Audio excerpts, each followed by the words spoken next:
Hi, I'm Quincas and I'm a synth DIY guy. Welcome to today's video. Today we're going to be building the Look Mom No Computer 1222 Performance VCO. This is a direct miniaturized port of Sam Battle's own Cosmo format oscillators that he made. Even though they're miniaturized to fit in a Eurorack system, it's still fairly ergonomic and spacious, which is good for performance, as it is a performance VCO. And what really sets it apart from other VCOs is the fact that it has a built-in tuner. So that's super cool for performances to set up before a gig. You don't have to tune your oscillators by plugging each one into a tuner. You can just adjust each one as needed by looking at the display on the panel itself. That's super nice. This is an adorable Eurorack version of the Look Mom No Computer analog performance VCO with a built-in tuner. Originally designed in the Cosmo format, this handy oscillator design has been shrunk down to Eurorack and is now available as a full DIY kit. The 1222 Performance VCO was created to be able to quickly get in tune when playing live and removes the need to have a tuner on hand when jamming with other instruments. The VCO has a 5-octave rotary switch and a fine-tuned knob that covers exactly an octave with a center point of C, making it easy to find the note you need. Note that the outputs are unipolar audio signals with levels that vary from plus 4 volts to plus 10 volts. So let's have a look at the kit. Open up the baggie, and as you can see, you get the panel and the PCB. The panels all come with some cool art on the back side. See, today I bought 100 tins of beans. I think this is Sam's journal from the pandemic. And yeah, there's a QR code that you can access to see the build guide, and you get some stickers, some really nifty stickers, and all of the hardware components that you need. All of the electronic part, the SMD components, come pre-soldered on this system. And the other thing you get is the Arduino. The Arduino is responsible for the tuner section. So this is an analog VCO, but the tuner part is not analog, as it uses a 7-segment display. I think it's 7. 1, 2, 3, 4, 5, 6, 7. Yeah. And that's the rotary switch there. And there's one. The oscillator chip itself is not pre-soldered. So let's solder that on first. So the way I like to do it is to tin one little pad. And that's enough to anchor the chip in place.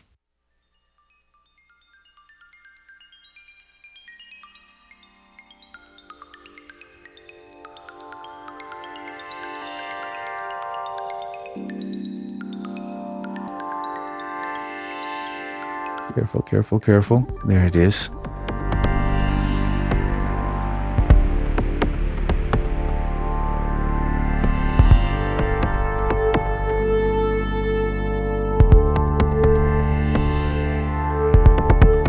Well, you might want to use magnifier for this.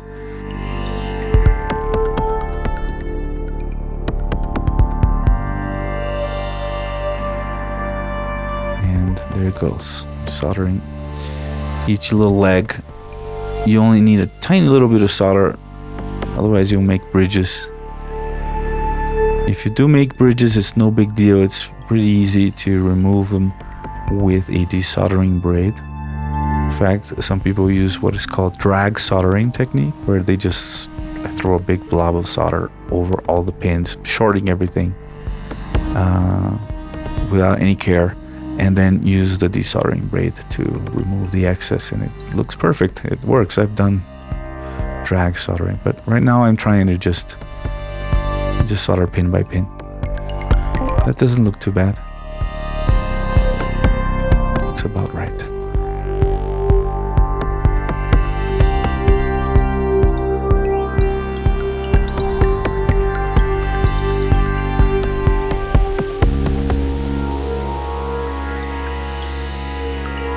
Now, I made a mistake here. I assembled the Arduino wrong. Actually, this is the right way at first, but then I'm pretty sure that I inverted by mistake, and I solder on the headers the wrong way for the Arduino. But first, let's solder on that power connector. make sure that it's oriented correctly.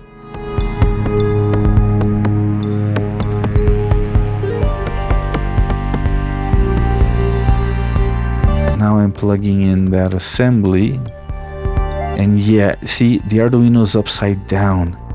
That USB thing should be on the top side of the board, not on the bottom. I'll show you in a bit how I fixed this eventually. But yeah, thankfully I didn't burn my Arduino when I plugged the module in. That could have happened. I was able to fix this fairly easily because I only realized that I had it wrong once I turned the module on and it didn't work.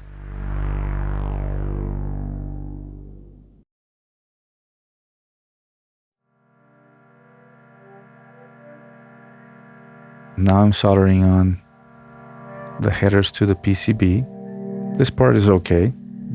You have to do that anyway. It's just the Arduino on top that got inverted.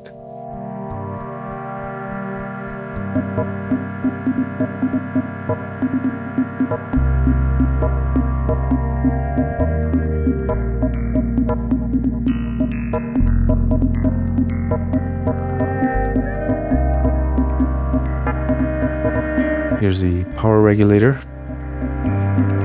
Make sure this lines up with the silk screen as well. There it goes. Solder it on. Now all of the remaining components are just hardware components, because as you can see, all of the other SMD components are already soldered on. So yeah, let's remove the Arduino in order to have access to what needs to be soldered, which is a potentiometer on that bottom part. Okay, let's start assembling the switch. You have to cut off the position lug, as you can see here.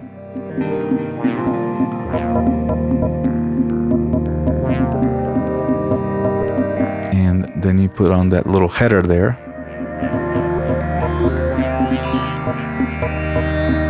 And let's put on the potentiometers.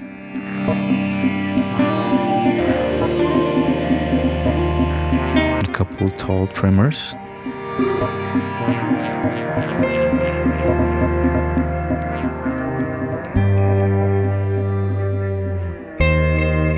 The jacks. The jacks only go in one way, you can tell because of the ground hole. The ground leg in every case is going up. There we go. Now, yeah, let's put that header back in. It fell off. And yeah, just kind of checking to see that everything is lining up as it should.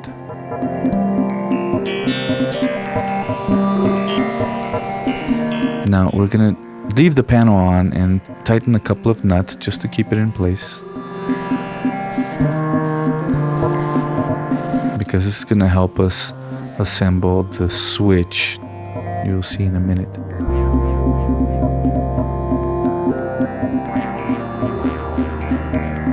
Put the switch in there.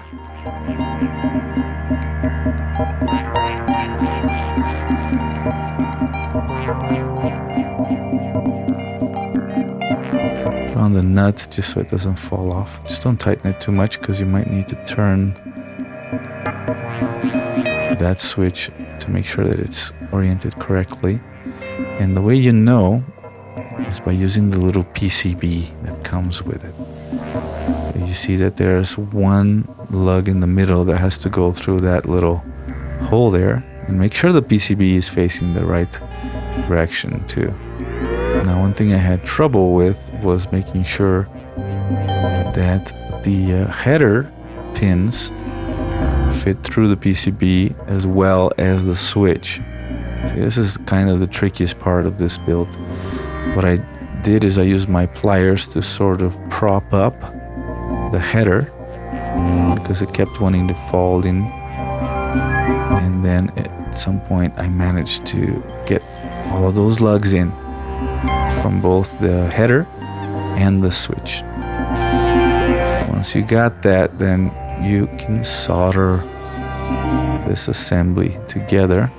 and that'll ensure that it won't come apart.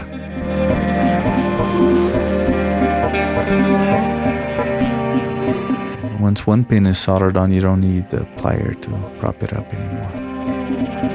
And there it is. The whole switch assembly is assembled. Now we're gonna remove the panel in order to continue with the build. So I think the next thing I'm gonna put in there are the trim pots. There are quite a few trim pots on this build. One of them is for the reference voltage. That's the one I'm putting on right now.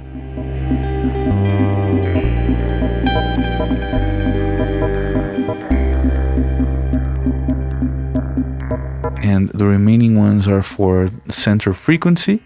That's the one you use to adjust that C note on the middle of the fine tune switch. And then you have the scaling for tuning the oscillator to make sure that it's the octaves all line up. And then you have a high frequency trim adjustment that I didn't even need to use when I calibrated this thing.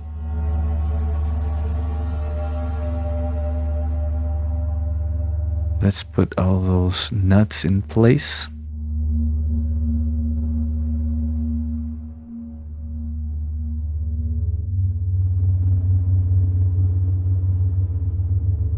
And make sure the screw for each one of the trim pots goes through the little hole in the panel.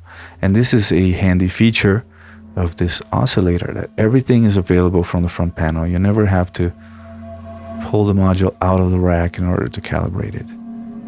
All the trim pots are available right there.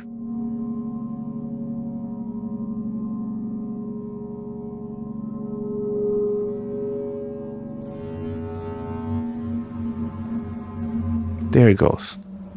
It looks like they're all going through as they should. So we're going to solder these on already in order to make sure that they don't budge and stay in the position they need to be in order to go through the panel.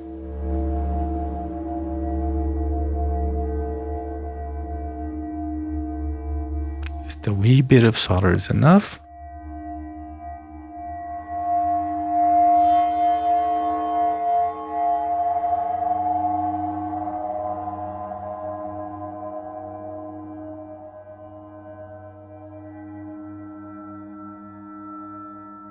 And once you're done, you can trim off the excess leads.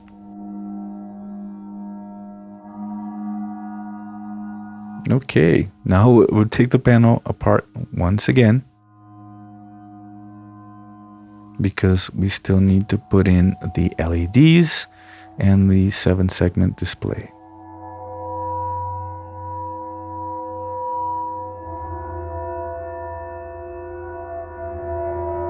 The display, you got to make sure that the little dot is on the bottom right corner. That's the correct orientation. And now the LEDs, as you can see, the longer leg, which is the positive side, is going on the bottom part. Basically, that middle green means that it's in tune, and the left means it's flat, red one, and the red one on the right means it's sharp. So as you can see, I used a washer before the nut on all of these.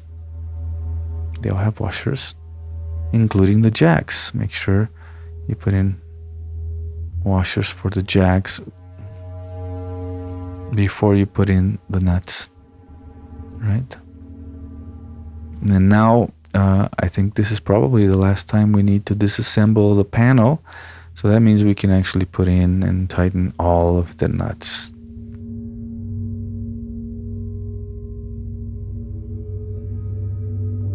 Now push in the LEDs through their panel holes, and where you like them, deep as you like them, you can open the leads outward to keep them from going in any deeper.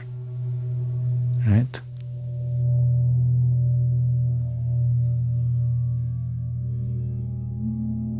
And the 7-segment display, you can sort of push it so it's flush with the panel too. It looks better that way. And solder it up.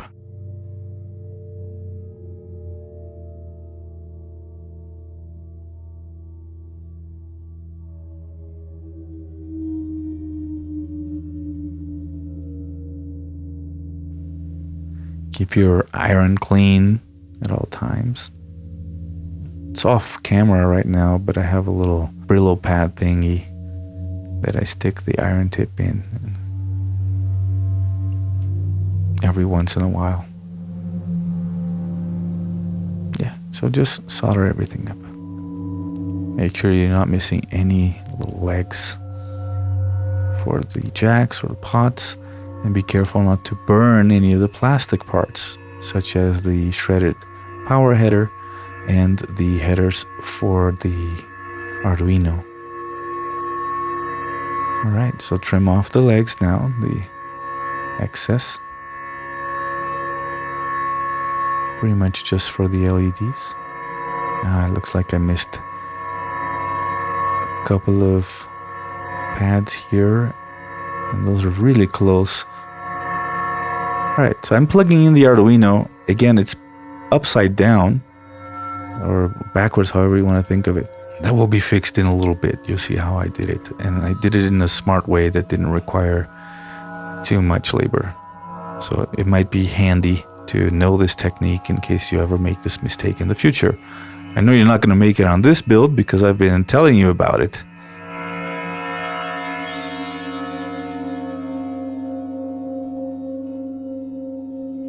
Unscrew the set screw for the knobs, position them correctly, and then tighten.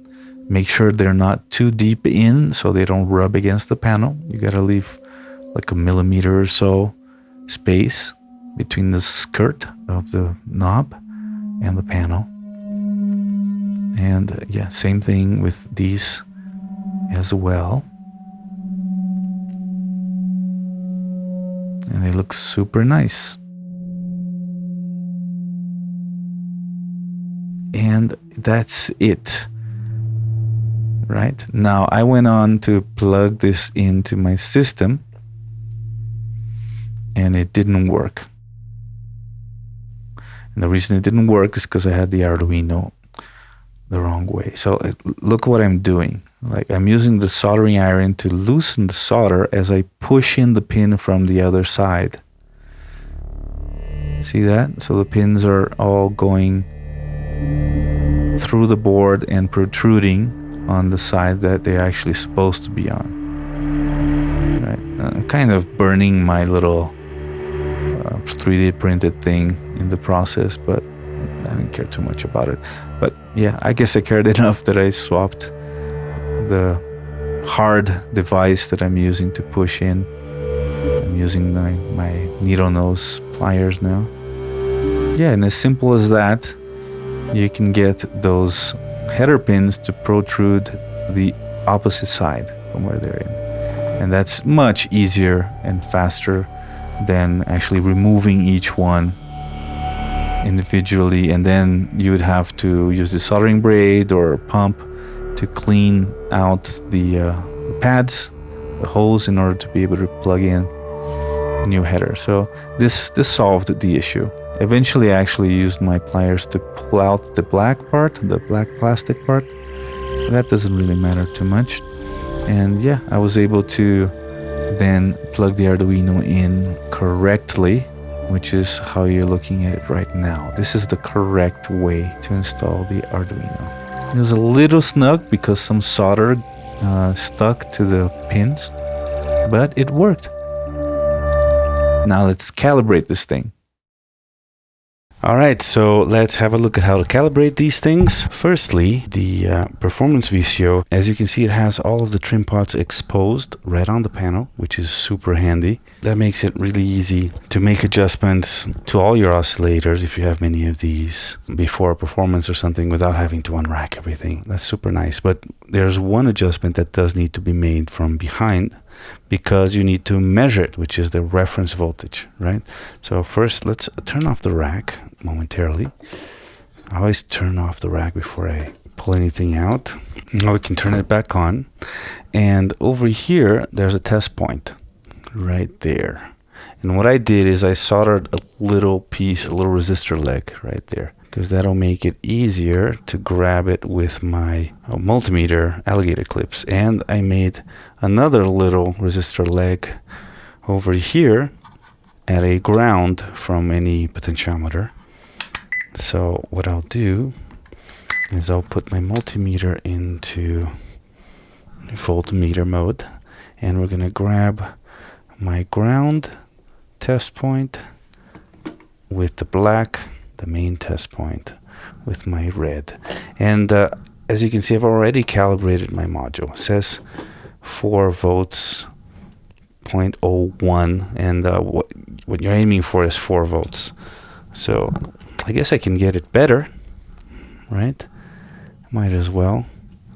So that's what this trim pot over here is for, ref, and that's the reference voltage. You can see I'm turning it to away from where I want, right? It's going higher. If I turn it counterclockwise, now it's gone a little too low. See, 3.9. Let's find that 4.00000. Slowly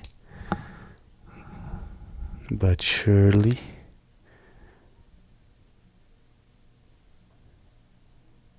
Getting there. Look at that. Look at that precision. That's good enough right there. 4.006 or 5. I could probably get it even a little bit better, but I don't think it really needs to be more accurate than that. Most multimeters won't even give you a reading that's that precise anyway.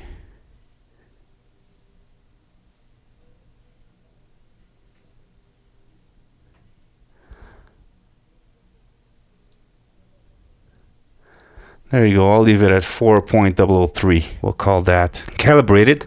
Now we can remove the pins here, put the multimeter away, turn it off to save battery, turn off the rack, put the module back in. And now, as you can see, this oscillator has a tuner built in, and it has octave switches.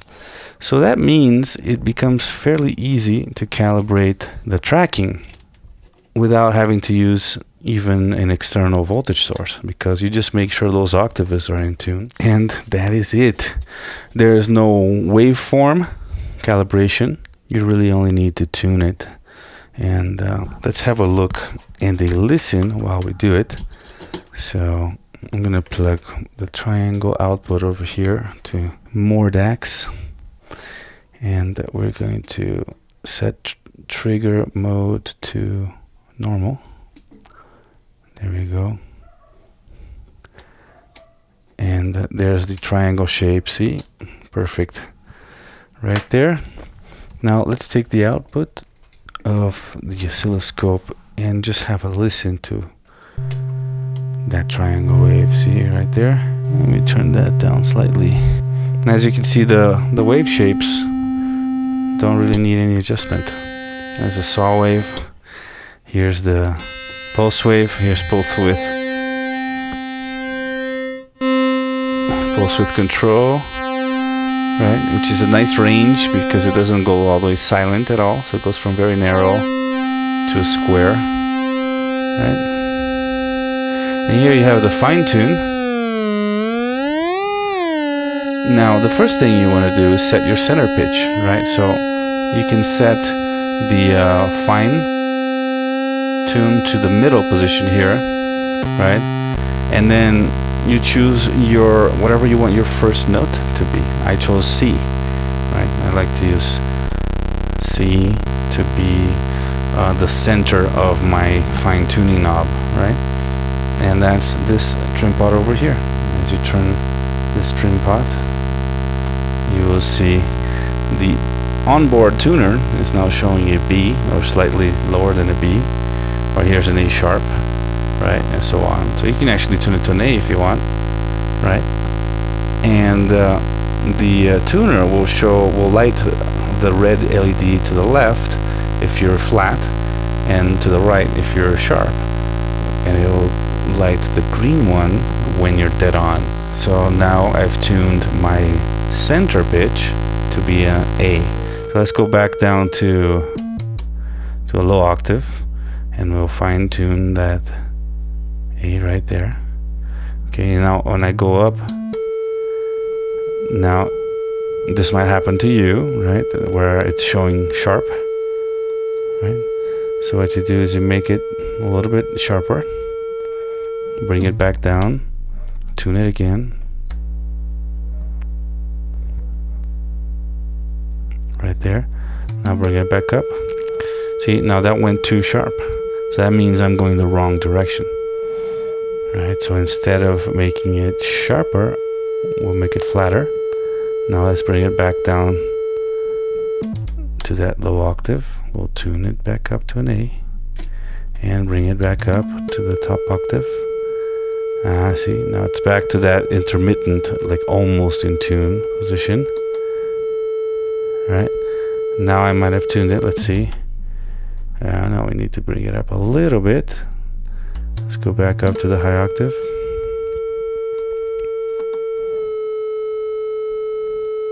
Now this might be too much. Let's bring it down.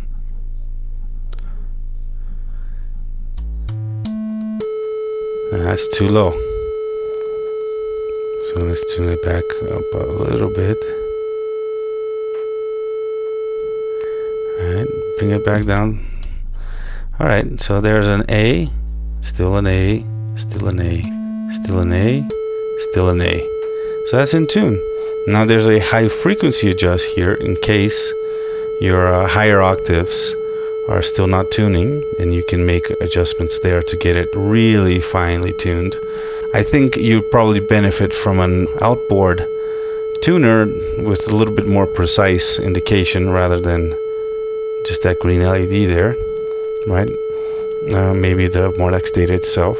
Let's check that out. As you can see, it says green here on the oscillator on board, but it's a little bit out of tune. It's a little bit flat. So there's a little bit of leeway here, which is fine for performance. It's probably not really that audible, the difference. Use that to our advantage. Let's bring up that fine tune so it hits the dead center of A1 over there.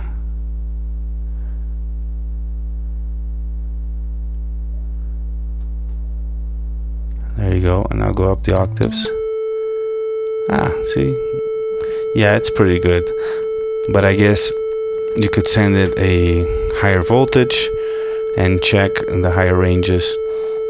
And if you're not getting perfect octaves there, you can use the high frequency adjustment over here. And that's it. That's all you need to do to calibrate the Performance VCO by Look Mom No Computer. If you haven't seen my video on the Look Mom No Computer filter, have a look at that on how to build it, and stay tuned for the demo video where I will use both of them together, the Look Mom No Computer Performance VCO and the 1114 filter, which includes a VCA, so it's nearly a complete voice with just the two modules. So stay tuned for that. See you soon and stay noisy.